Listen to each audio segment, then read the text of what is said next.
Hi everyone, कैसे हो आप सब। आशा करता हूँ आप सब ठीक हैं। और जैसे कि आपको पता है, आज हमारा BT2 का एग्ज़ाम था, ग्रेजुएट लेवल का। और वो भी 2025 के लिए, है ना। ये 25 वाला है, 24 वाले का अभी वो रुक रुक के काम हो रहा है। ठीक है, रुक रुक के काम हो रहा है। उसका मतलब क्या है, जैसे आज अभी उन्होंने थोड़ा बहुत हाथ पैर हिलाते हुए CBST का रिजल्ट दिया है, टाइपिंग का। ओके, जो अपनी लेवल कैटेगरी नंबर जो 3 और 4 की जो वैकेंसीज थी, जो कि लेवल 5 की हैं पिछले साल की, है ना। तो उसका रिजल्ट अभी देना शुरू किया है। सबसे पहले जम्मू कश्मीर, और उसके बाद अभी कुछ और कलकत्ता जोन के भी आए, तो जिनका हो गया उन्हें कांग्रेचुलेशंस। और अभी भी ये लोग सोए पड़े हुए हैं। अभी CBST का अभी बहुत से जोन्स का आएगा, और उसमें भी अभी मैं दिखाता हूँ मेरे साथ क्या है, मतलब दिक्कत क्या आ रही है। या आया भी है तो कुछ समझ में नहीं आ रहा है ना। चलो उसको बाद में बात करूँगा। पहले आज की शिफ्ट फर्स्ट थी, एक ही शिफ्ट थी। खैर, आज के एग्ज़ाम के बारे में बात करूँगा। जो आज का एग्ज़ाम था CBT2 का, मैं आपको पता है कि 2-3 घंटे ट्रैवल करके ही वापस आता हूँ, तभी कुछ बता सकता हूँ। तो उस वजह से टाइम लग गया। तो चलो शुरू करते हैं आज के रिव्यू के बारे में। ये पहले मैथ से ही शुरू करता हूँ। मैथ में कुछ लोगों का जो कहना था, मेरे हिसाब से भी जो आज का पेपर था वो टफ मॉडरेट था। टफ मॉडरेट, ठीक है। कैसा था? Tough moderate. टफ मॉडरेट कहने का मतलब क्या है, देखो मेरी स्ट्रेटजी आपको पता है कि मैं पहले रीजनिंग से शुरू करता हूँ हर चीज़। मतलब रीजनिंग या GS से ही शुरू करूँगा, मैथ्स पे कभी नहीं जाता हूँ। क्यों? क्योंकि उसके पीछे का रीज़न है। उसके पीछे का रीज़न आज का एग्ज़ाम है।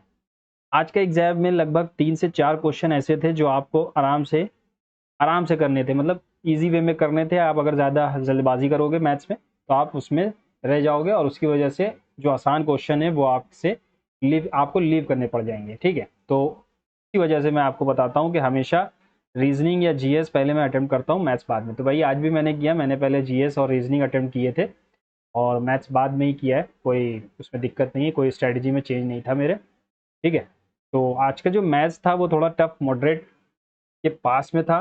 क्यों था मैं बताता हूँ। 40 क्वेश्चन आते हैं, 40 रीजनिंग, और नहीं 40 नहीं, 35, 30 हाँ 35 और 35 और 50 ऐसे रहता है।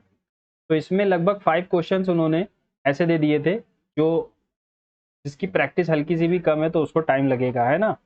तो मैथ्स में जो 35 क्वेश्चन में 5 क्वेश्चन ऐसे थे जो बिल्कुल ऐसे थे कि आपको टाइम देने पड़ेंगे। आराम से करोगे तो होगा, वरना आप फंसोगे, जो मेरे साथ आज हुआ। मैंने पहले क्वेश्चन लगाया, जो एक क्वेश्चन आपको पता है कि वो टेंजेंट वाला था, जो इस वक्त गलत भी है मेरे हिसाब से। वो क्वेश्चन इस तरीके से था वो, ठीक है। और ये हो गया अपना सेंटर।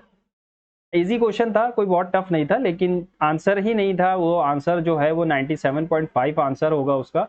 और वो आंसर ही जब ऑप्शन में नहीं होगा, और उन्होंने कह भी नहीं रखा है कि आपको अप्रॉक्सीमेट बताना है, तो बहुत सी बार होता क्या है कि आप उस पर फंस जाते हो। तो मैंने टाइम वेस्ट किया अच्छा खासा इस क्वेश्चन पे भी। फिर उसके बाद मैंने जो टेन थीटा वाला क्वेश्चन था, बिल्कुल इजी क्वेश्चन था, आपको पता है कोई ज़्यादा टफ नहीं था वो।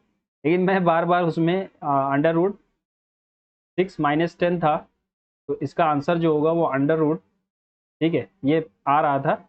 ये कॉट थीटा की वैल्यू आ रही थी, और इसको जब आप अपोजिट करोगे, ठीक है, सॉरी टेन थीटा की आ रही थी।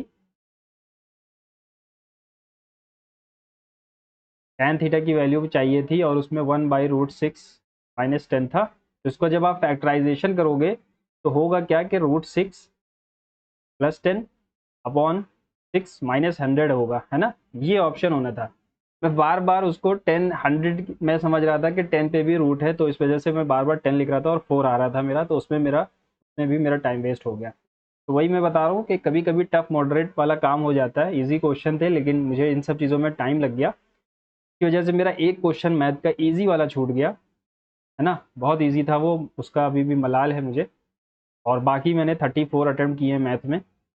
ओके, GS की बात करता हूँ। GS हमेशा की तरह अजीब सी थी, ठीक है। जो क्वेश्चन आपको बिल्कुल नहीं करने, नहीं छूने, वो क्वेश्चन इन्होंने दिए थे। उन क्वेश्चंस को, जैसे एक क्वेश्चन था NDRF की तरफ से, जो क्वेश्चन था वो मैंने बिल्कुल ही पहले ही राउंड में, पहली फुर्सत में निकल गया, मैंने उसको अटेम्प्ट भी नहीं किया। अजीब सा क्वेश्चन था। और कंप्यूटर के क्वेश्चन आज अच्छे आए थे, अच्छे लेवल के क्वेश्चन थे। ओके, और क्वेश्चंस जो थे वो पंचायती राज इनका फेवरेट टॉपिक है उससे थे, पंचायती राज इंस्टीट्यूशन से, जिसमें सही गया मेरा। पॉलिटी से क्वेश्चन थे 75 आर्टिकल सब क्लॉज 3, तो इजी क्वेश्चन था।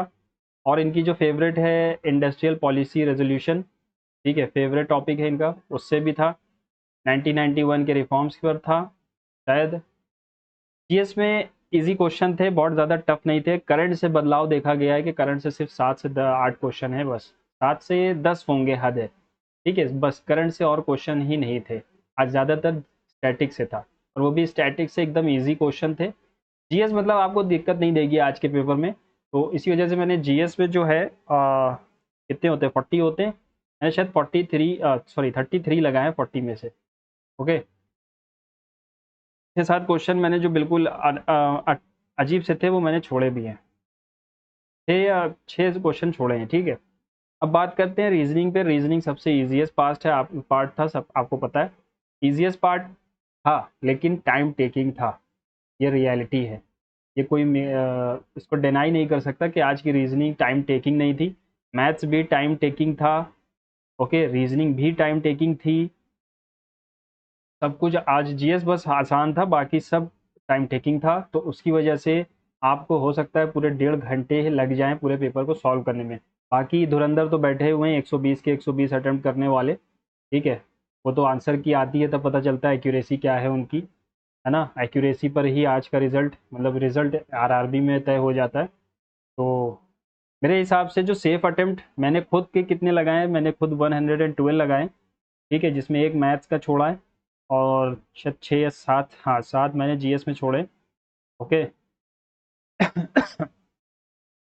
अगर ये मैथ्स में गलत न देते वो क्वेश्चन तो मेरा टाइम बचता और मैं एक मैथ का और लगा देता। खैर जो भी है, 112 अटेम्प्ट्स मेरे हैं, और आपने अगर आज 95 टू 100, 95 प्लस ही अटेम्प्ट करने हैं आपको, आज के पेपर में करने थे, तभी आप इस रेस में हो, है ना। जनरल के लिए बता रहा हूँ, बाकी रिजर्वेशन या युवा सॉरी ईडब्ल्यूएस और ओबीसी का मैं नहीं बता सकता।